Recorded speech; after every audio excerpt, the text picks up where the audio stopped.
This is not just a new SUV. This is Audi's redemption arc. The 2026 Audi Q3, the brand's smallest luxury crossover, has always lived in the shadow of its bigger siblings, the Q5 and Q7. It was competent, sure, but it wasn't exciting. In our past reviews, we called out its floaty suspension, lifeless steering, and underpowered engine, flaws that landed it near the bottom of our luxury subcompact rankings. But now, everything changes. The all-new, third-generation 2026 Q3 isn't just an update, it's a complete overhaul, built on the updated MQB Evo platform with sharper styling, a high-tech cockpit, and a 255 horsepower Turbo 4 paired to a 7-speed dual-clutch transmission. It promises 0 to 60 miles per hour in just 5.5 seconds, a massive leap from the old model's sluggish 7.8-second run. And after driving a European spec version near Glasgow, Scotland, I can tell you this: the new Q3 finally feels like a real Audi. It corners flatter, it accelerates harder, it sounds better. The interior is sleeker, more modern, and packed with tech, including a digital instrument cluster, a 12.9-inch touchscreen, and 30-color ambient lighting with laser-cut door panels. But here's the catch. US models won't get the adaptive suspension or OLED lights due to regulations and cost-saving measures. So while the European version impressed us, the real test comes when we drive the American spec Q3, which will have a fixed suspension, different seats, and slightly detuned power. Is this still enough to make the Q3 a top contender against the BMW X1, Mercedes GLA, and Lexus UX? Or is it another almost great SUV held back by market compromises? Let's break it down, because the 2026 Q3 might be the most important small Audi in years. Let's talk about how the 2026 Q3 looks, because for the first time it actually looks like it belongs in the Audi lineup. Gone is the soft, rounded front end. In its place is a wider, more aggressive single-frame grille, flanked by narrower LED headlights that give it a meaner stare. The side profile is tighter, with a pronounced belt line that runs from the front fenders all the way to the tailgate, adding visual muscle. At the rear, a light bar connects the taillights, and the 4 Rings logo lights up, a small but premium detail. Optional OLED taillights offer dynamic turn signals and enhanced visibility, though they won't be available in the US due to outdated lighting regulations. One controversial change: the rings are no longer protruding, they're flush with the grille, hiding the ADAS sensors behind them. Some fans miss the floating look, but we think it's cleaner, less cluttered, more modern. The overall stance is lower and wider than before, and the available 20-inch wheels fill the arches perfectly. While the US won't get the sportier Sportback Coupe version, the standard SUV body is sharp enough, especially in S-Line trim, which comes standard. This isn't trying to be flashy, it's trying to be confident.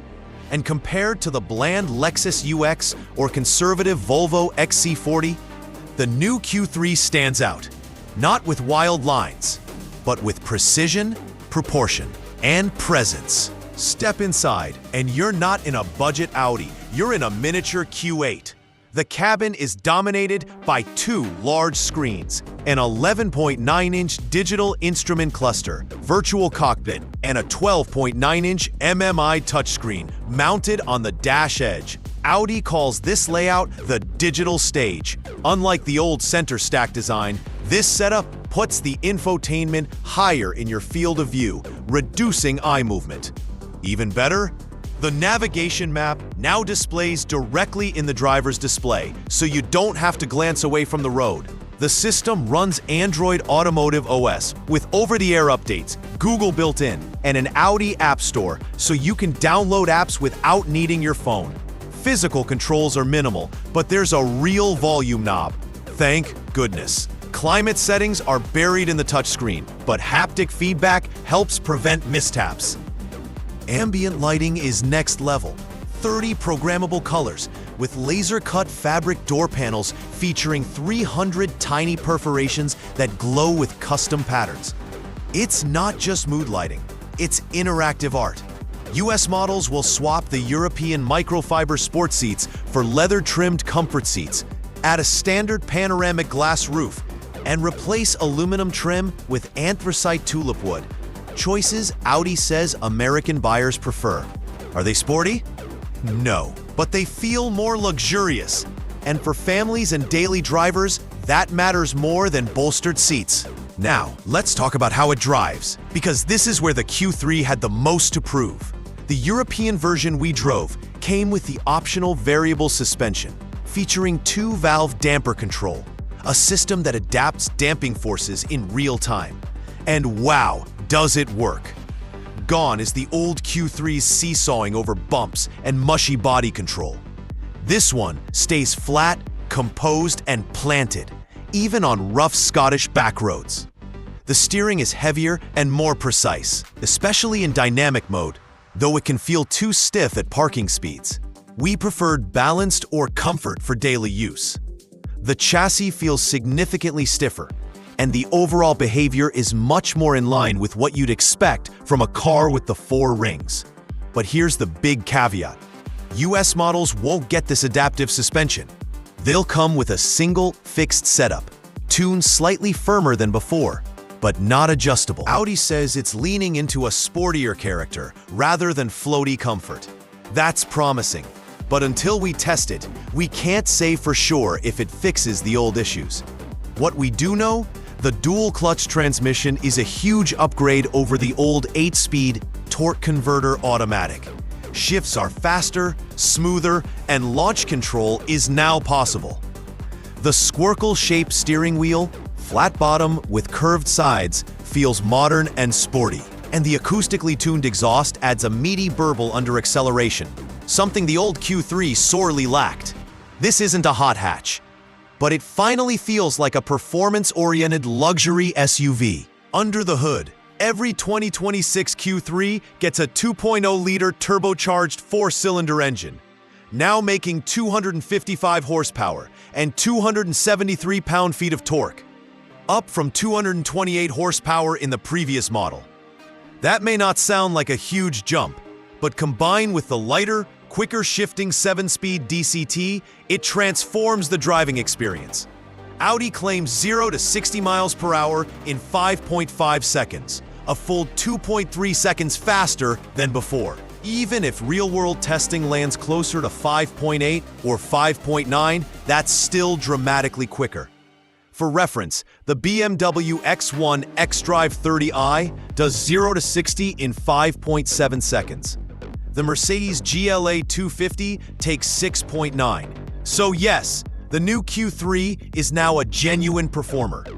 Top speed is electronically limited to 130 miles per hour in the US, down from 149 miles per hour in Europe due to emissions tuning and safety calibration. All models come with Quattro all-wheel drive as standard, no FWD option. Towing capacity is rated at 4,630 pounds, strong for the class. And while the US only gets this one powertrain, Europe offers 5 variants, including a plug-in hybrid and diesel. But don't feel shortchanged. This is the most powerful version Audi makes, just slightly detuned for American emissions. The engine pulls hard from low revs. The DCT holds gears longer in sport mode. And the exhaust note adds emotional weight. This isn't just efficient, it's fun.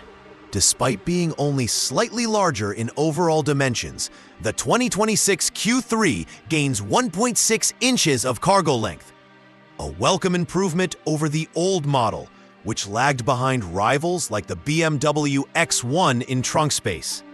The load floor is flat, and the power liftgate opens wide. The rear seats remain 40-20-40 split folding, with manual recline and slide adjustments, a rare feature in this segment. Legroom is generous. I'm 6'1", and I had plenty of space behind a tall driver. Headroom is good, thanks to the optional panoramic roof. US models will come with acoustic glass as standard, reducing wind noise. and trailer hitch pre-wiring for easy towing setup. The center console now has 2 proper cup holders. A small win, but one that matters for parents and coffee lovers. The cooled wireless charging pad is a major upgrade. No more overheating phones. And while 20-inch wheels look aggressive, Audi will offer 18 and 19-inch options for those who prioritize ride comfort and tire cost. Materials in the US version lean toward luxury over sportiness. Leather seats, wood trim, soft touch surfaces, but build quality remains excellent. Fit and finish are tight. There are no squeaks or rattles. This is a cabin that feels expensive, not just well-equipped. Pricing hasn't been announced yet, but we expect the 2026 Audi Q3 to start around $43,000, putting it in direct competition with the BMW X1 $41K, Mercedes GLA $42K, and Genesis GV70 $47K. That's a fair starting point, especially with Quattro all-wheel drive, a powerful engine, and a loaded tech suite included. But value depends on execution. If the US suspension feels as improved as Audi claims, and the interior lives up to the European preview, the Q3 could leapfrog its rivals. However, missing out on the adaptive suspension and OLED lights is a real loss, features that elevate the driving experience. Still, with the S-Line trim standard, it won't feel base model cheap. And if Audi delivers on the promised sportier tuning, this could be the most engaging small SUV they've ever made. We just need to drive it first. So, is the 2026 Audi Q3 worth the wait? Based on the European version, absolutely. It's sharper, faster, better looking, and more emotionally engaging than ever before.